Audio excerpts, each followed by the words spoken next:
The news ബ്ലാസ്റ്റിലേക്ക് വീണ്ടും പ്രിയ പ്രേക്ഷകർക്ക് സ്വാഗതം. ലോകകപ്പ് ഫുട്ബോൾ ആദ്യ വിജയം ലക്ഷ്യമിട്ടുകൊടുത്ത പോർച്ചുഗൽ ഇറങ്ങുകയാണ്. ആദ്യ മത്സരത്തിൽ കോങ്കോയ്ക്ക് മുന്നിൽ സമനില വഴങ്ങിയ ക്രിസ്ത്യാനോയ്ക്കും സംഘത്തിനും ഇന്ന് നിർണായകമാണ്.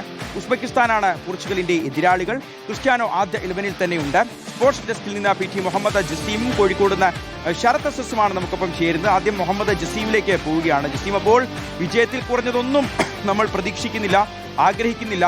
കാരണം ഇത് ക്രിസ്ത്യാനോ റൊണാൾഡോയാണ്. ആദ്യ മത്സരത്തിൽ തന്നെ അദ്ദേഹത്തിന്റെ ഭാഗത്തുനിന്നൊരു മിന്നൽ പ്രകടനവും പോർച്ചുഗലിന്റെ ഒരു മുന്നേറ്റമൊക്കെ നമ്മൾ ആഗ്രഹിച്ചിരുന്നു. കാരണം കഴിഞ്ഞ ലോകകപ്പിൽ അത് അർജന്റീന കിരീടം കൊണ്ടുപോയി, അത് മെസ്സി കിരീടം ഉയർത്തി എന്ന് പറയുമ്പോൾ ഇത്തവണ അത് ഒരു കാലത്തിന്റെ കാവ്യനീതി എന്ന് പറയുന്ന പോലെ കായിക പ്രേമികളുടെ മനസ്സിന്റെ ഉള്ളിൻ്റെ ഉള്ളിൽ, അതിപ്പോൾ അർജന്റീന ആരാധകനാണെങ്കിൽ പോലും ഉള്ളിൽ ആഗ്രഹം ഉണ്ടാവും, അർജന്റീന അല്ലെങ്കിൽ ഈ ഒരു കപ്പ് അത് പോർച്ചുഗൽ നേടട്ടെ, അത് ക്രിസ്ത്യാനോ റൊണാൾഡോ കൊണ്ടുപോകട്ടെ. കാരണം അദ്ദേഹത്തിന്റെ അവസാനത്തെ ലോകകപ്പാണിത്. അപ്പോൾ ഇന്നത്തെ ഒരു മത്സരത്തിൽ അദ്ദേഹം തകർക്കുമെന്നും പോർച്ചുഗൽ വിജയിക്കുമെന്നും നമുക്ക് പ്രതീക്ഷിക്കാമോ?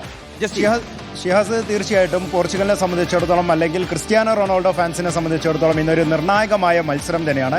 കാരണം നമുക്കറിയാവുന്നതാണ്, കഴിഞ്ഞ മത്സരത്തിൽ DR കോങ്കോ ആയിരുന്നു പോർച്ചുഗലിന് എതിരാളി. അന്ന് ക്രിസ്ത്യാനോ റൊണാൾഡോ എങ്ങനെയാണോ അവർ പ്രതീക്ഷിച്ചത്, ആരാധകർ അദ്ദേഹത്തെ പ്രതീക്ഷിച്ചത്, ആ ഫോമിലേക്ക് അദ്ദേഹത്തിന് എത്താനായിട്ടില്ല എന്നുള്ളതായിരുന്നു പ്രധാനപ്പെട്ട കാര്യം.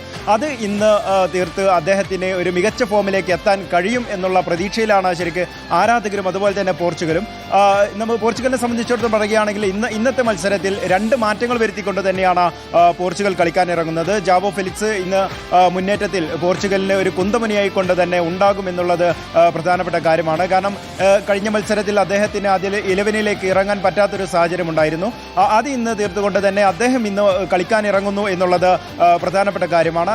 അതോടൊപ്പം തന്നെ ക്രിസ്ത്യാനോ കഴിഞ്ഞ മത്സരത്തിൽ എങ്ങനെയാണ് അവരുടെ ഫോർമേഷൻ, അതേ ഫോർമേഷനിൽ തന്നെയാണ് അവർ ഇന്നും കളിക്കുന്നത്. 4-2-3-1 എന്നുള്ള ഫോർമേഷനിൽ തന്നെയാണ് പോർച്ചുഗൽ ഇന്നത്തെ മത്സരത്തിലും കളിക്കുന്നത്. അതിൽ ക്രിസ്ത്യാനോ റൊണാൾഡോ സ്ട്രൈക്കർ ആയിക്കൊണ്ട് തന്നെയുള്ള ആ ഫോർമേഷൻ തന്നെ കളിക്കുന്നത്, അവർ വീണ്ടും ആ ഫോർമേഷൻ തന്നെ ഇറങ്ങുന്നത് തീർച്ചയായിട്ടും അദ്ദേഹത്തെ വിശ്വസിച്ചുകൊണ്ട് തന്നെയാണ്. ക്രിസ്ത്യാനോ റൊണാൾഡോ എങ്ങനെയാണ് ഒരു പോർച്ചുഗൽ ടീമിന്റെ വിശ്വസ്തനാകുന്നത്, അത് തീർച്ചയായിട്ടും ആ ഫോർമേഷൻ മാറ്റാത്തത് കൊണ്ട് തന്നെ നമുക്ക് ഉറപ്പിച്ച് പറയാവുന്നത് ക്രിസ്ത്യാനോ റൊണാൾഡോയുടെ ഒരു മികവ് അതുതന്നെയാണ് ആ ടീം പ്രതീക്ഷിക്കുന്നത് എന്നുള്ളതാണ്. അതോടൊപ്പം തന്നെ ജാവോ ഫെലിക്സിനൊപ്പം റൂബൻ ഡയസ് ഇന്ന് പ്രതിരോധ നിരയിൽ റൂബൻ ഡയസ് കൂടി ഇറങ്ങുന്നു എന്നുള്ളത് അവരുടെ പ്രതിരോധ നിര കരുത്തുറ്റതാക്കാനുള്ള ഒരു ശ്രമം കൂടിയുണ്ട്. എതിരാളികൾ എന്ന് പറയുന്നത് ഉസ്ബെക്കിസ്ഥാൻ ആണെങ്കിൽ പോലും ഒരു ഏഷ്യൻ ടീമാണെങ്കിൽ പോലും അവരെയും വില കുറിച്ച് കാണാൻ പറ്റുന്ന ടീമല്ല. കാരണം ഫാബിയോ കന്നവാരോ പരിശീലിപ്പിക്കുന്ന ടീമാണ് ഉസ്ബെക്കിസ്ഥാൻ എന്ന് പറയുന്നത്.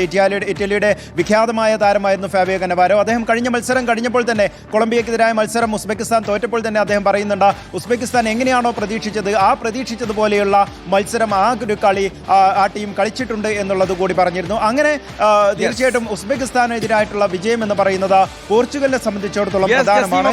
വിജയിക്കാൻ സാധിക്കട്ടെ എന്നുള്ളതാണ്